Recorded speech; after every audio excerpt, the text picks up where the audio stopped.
seen investigators really focused on this immigration law office right here directly across from the ICE facility here off North Stemmons Freeway. We know that earlier, I think Sean Rapp first reported that a source told him the shooter was on top of an adjacent building believed to be a law office. So now we've seen them focus here on this building. We've seen them going up and down this staircase, ATF agents, FBI, Dallas police. They are very focused on a blue Toyota Corolla right here in the parking lot next to this staircase, on the ground next to it. Also a small black scooter, which is probably difficult to see through our camera lens, but we've also seen them taking photos of that area. We've seen them taking bags in and out, some of them going back and forth, some of these investigators going back and forth between the ICE facility across the street and this law office here. We were here when these police cars pulled up and they started putting up the caution tape, blocking this area off from anyone coming in and out. So we are still working, of course, to learn more about the shooter, more about the motive. We know that during that news conference, they said there were those messages that seemed to be against ICE in some way. We are still hoping to learn more about that and who this person was.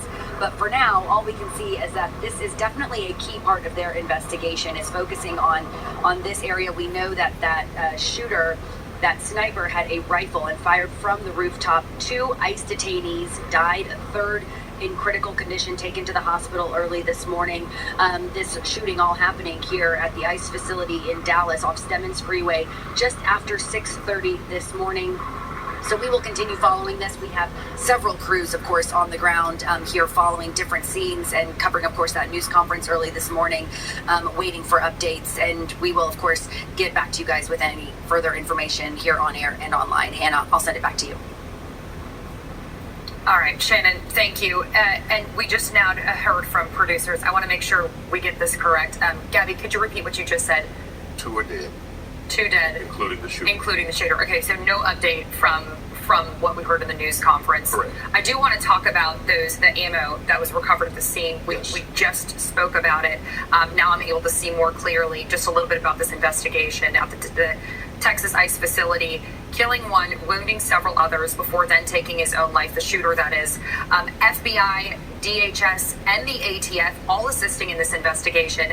And now we have a better look at that ammo that authorities said they recovered from the scene. This coming from the FBI Director, Kash Patel. Yeah, and on one of the bullets there, the words anti-ICE are sketched or painted or written with a marker of some sort on one of the bullet casings. And so we heard the FBI director from the Dallas area, Special Agent in Charge Joe Rothroth, say anti-ICE messaging. It literally says anti-ICE.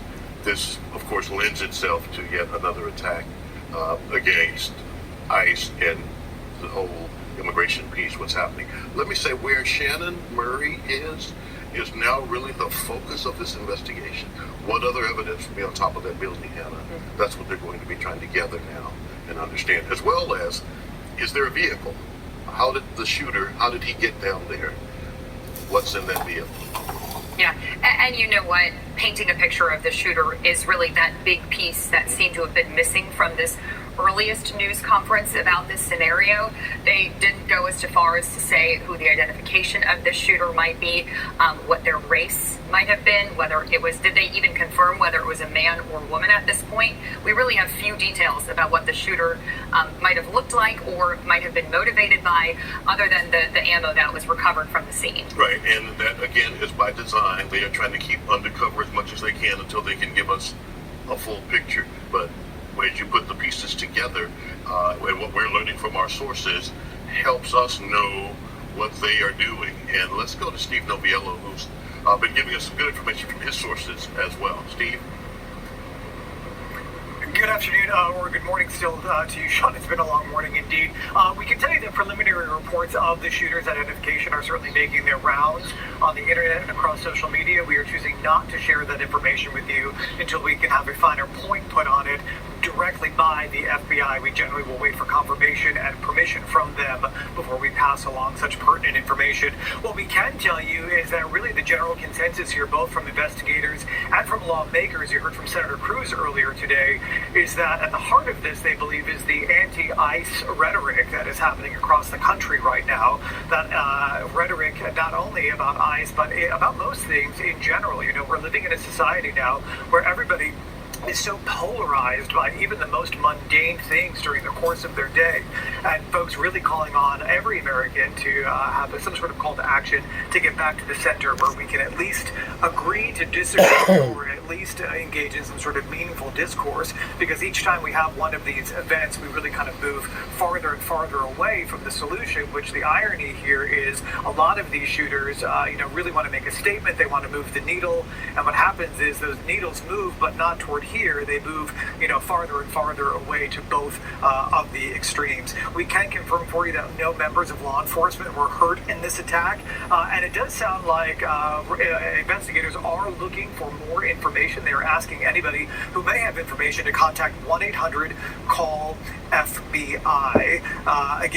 The early evidence that we're seeing now, the rounds of ammunition that you guys have been talking about this morning with that anti-ICE rhetoric on it.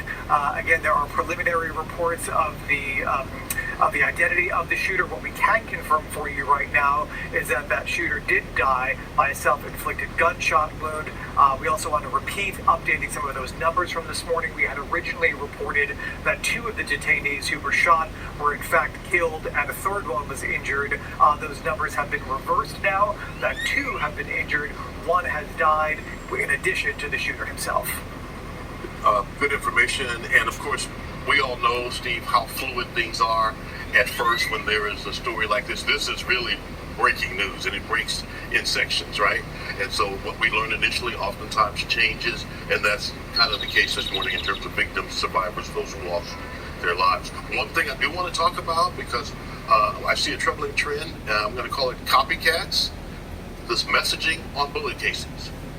Someone has started that, and now we've seen it in succession, and people now think this is the way to get my message out. I'm motivated to do this. Something has moved me to take this action, and I'm going to tell you why it's there. I also think it's an important and interesting reminder that someone who is capable of doing something like this is prepared to die and aware that this might be their only way to get their message across, knowing that they full well might be killed whilst trying to follow through on what they've planned out and executed. Right. A very twisted way of thinking, to the point of even willing, I'm going to take my own life because I don't want to go into custody, right? I'd rather take my own life if I'm not going to die in a shootout with law enforcement. Right. A situation like this. A startling trend, and now we're looking at Sky 4 of pictures of the outside of the facility. Mm-hmm. Really the best picture we are able to get, as this is a federal facility, understandably has its own security measures. Then you add that extra layer of crime scene tape. Dozens and dozens of law enforcement vehicles blocking off any entryway to the area. You see in the lower right-hand corner of your screen a number of white vans. If Skyford can hear me, it can expand out a little bit, zoom out a little bit. Those white vans are the types of vehicles those detainees were being transported in this morning. Those are all at the ICE facility there. And so that's the type of vehicle that was coming into the Sally Port area this morning when this took place. And Sean, if you were to see a vehicle like this on the highway, you would not necessarily know what that vehicle is intended to do. More of those vehicles there just to the side of the building. There you see, it looks like investigators parked just outside one of the vehicles as well. So perhaps an area that investigators are trying to focus on, just on the exterior side of that building, still fenced in. But interesting to note that this shooter was clearly aware of what this unmarked vehicle was doing and set to do when they went through with the shooting. Yes, and where it was going, apparently where it was going to stop, right, and unload those that were in that van. It appears that that's what we're looking at as we look at this image of those vehicles there, the vans there, that open door, all of that. And I'm hearing now from producers that we have a video of the suspect's car. We heard earlier that investigators were really focusing in on a Toyota Corolla. If that's the same image of the car we're seeing now. It appears that different investigating agencies are now trying to take apart, comb through whatever might be in that car to help piece together exactly what happened, why it happened, and who must be behind this. And look where it's parked in proximity to the fire escape or the outdoor stairwell. It's right there.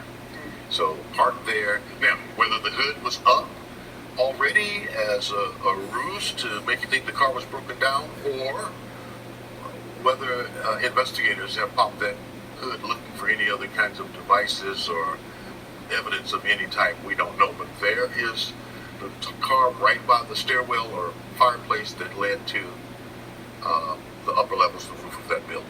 And this is an interesting section of Dallas, too. As we've reported, this is just off North Stemmons Freeway. There are some apartment buildings adjacent to this property. We've heard from authorities that the shooter had a vantage point from a rooftop and shot down, so seemingly somewhere where any law enforcement or federal agents who were on the ground may not have been able to see them immediately as they've been driving through, or even if they were walking on the grounds there. But there are several hotels in this area.